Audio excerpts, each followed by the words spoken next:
If you think men marry women just because they're in love, sorry, princess. You've been lied to by every rom-com ever made. This isn't about finding your soulmate. It's about triggering very specific feelings in a man's primitive brain that whisper, this one is different. This one feels like home. So if you came here for a cozy, you're perfect just as you are pep talk, wrong channel. Grab a helmet, we're about to go inside the male brain, where logic dies, instincts rule, and commitment is a psychological decision, not a romantic one. Here's the twist. Men don't marry the best woman they've ever dated. They marry the woman who makes them feel something they can't easily find anywhere else. You could be gorgeous, smart, funny, but if a man doesn't feel these 7 psychological triggers around you, he'll enjoy you, not choose you, because love makes him want you. But these feelings, they make him want to keep you. Think of 2 women, both beautiful, both kind, both dating the same type of guy.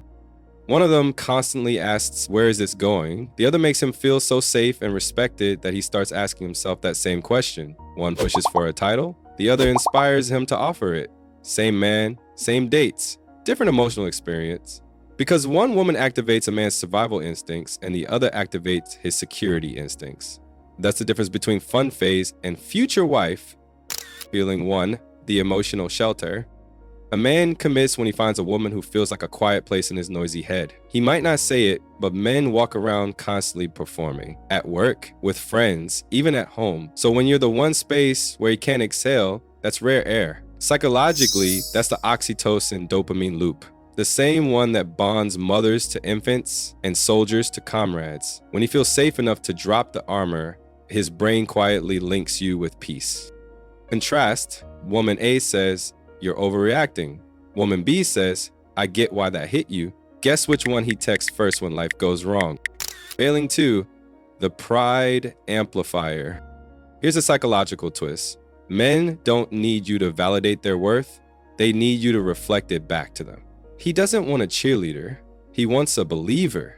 When you genuinely admire his strengths, not in a fake Instagram caption way, but in micro moments, it floods his brain with serotonin, the respect chemical. It's Minnie's story. He fixes your car mirror. You say, thanks. Meh. Or you say, you notice things I never do. I love that. Boom, he's yours for a week. Mentally. Contrast, the one woman nags him into being better.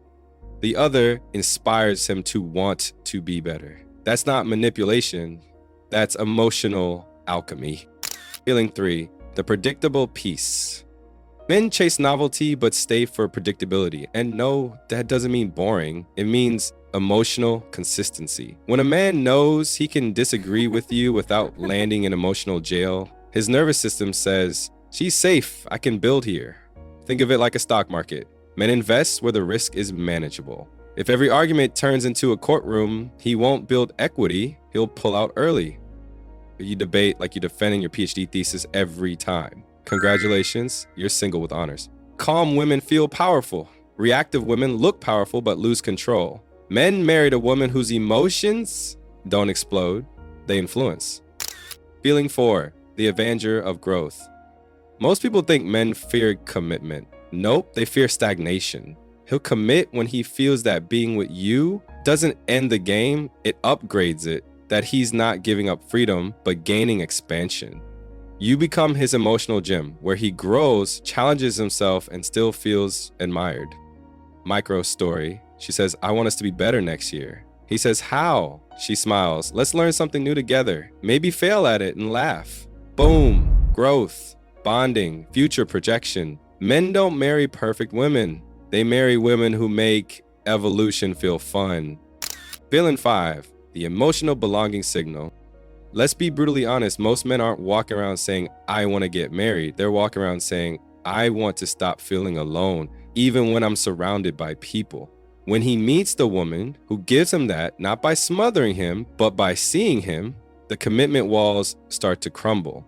Psychologically, it's the mirror neuron effect. When he feels understood without explanation, his brain says, we're the same tribe.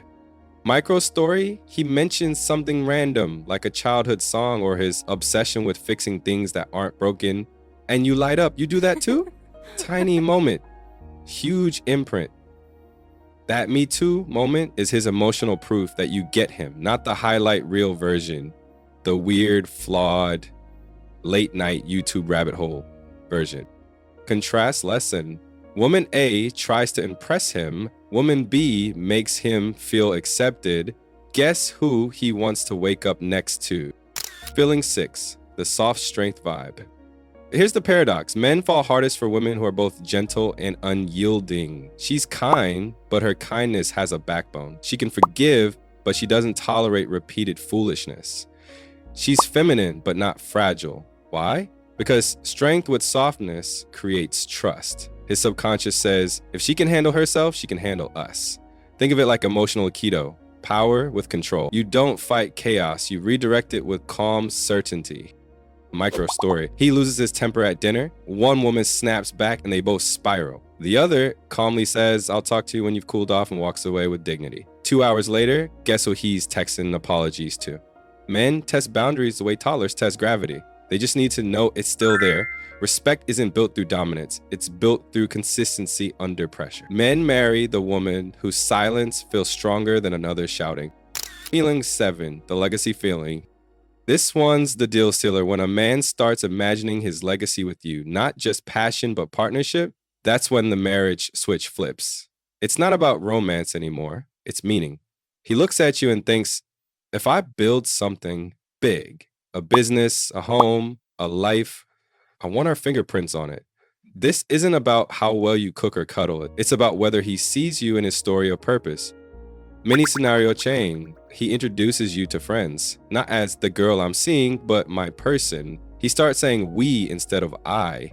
He makes plans that stretch years ahead and automatically includes you. That's not coincidence. That's subconscious future fusion. Every man wants his life to mean something. The woman who adds depth to that meaning, not drama, becomes unforgettable. If he's already picturing you yelling at the kids while he's fixing the Wi-Fi, congratulations, you've made it to the imagination phase of matrimony. The twist warning, balance or break it. But here's the catch. If you try to force these feelings, you'll ruin the chemistry. Because men aren't drawn to performed emotions. They're drawn to authentic presence. Being wifey isn't about acting perfect. It's about being emotionally steady while staying human. Confidence without warmth feels cold. Warmth without confidence feels needy. The woman who can blend both, she's the one who short circuits his logic. Don't compete, command. When you feel the urge to prove yourself, pause, because the women who try to compete for importance in a man's life usually lose to the one who simply commands respect by her energy. She doesn't chase, she attracts. She doesn't demand, she directs. She's not the loudest in the room, she's the most felt. The brain equates composure with value. When you respond calmly while others react emotionally, you instantly rise in perceived worth. Basically, be the Wi-Fi signal. Invisible, but everything collapses without you. If this video didn't just make you feel good, but made you think differently, you know what to do. Subscribe before your self-sabotage does.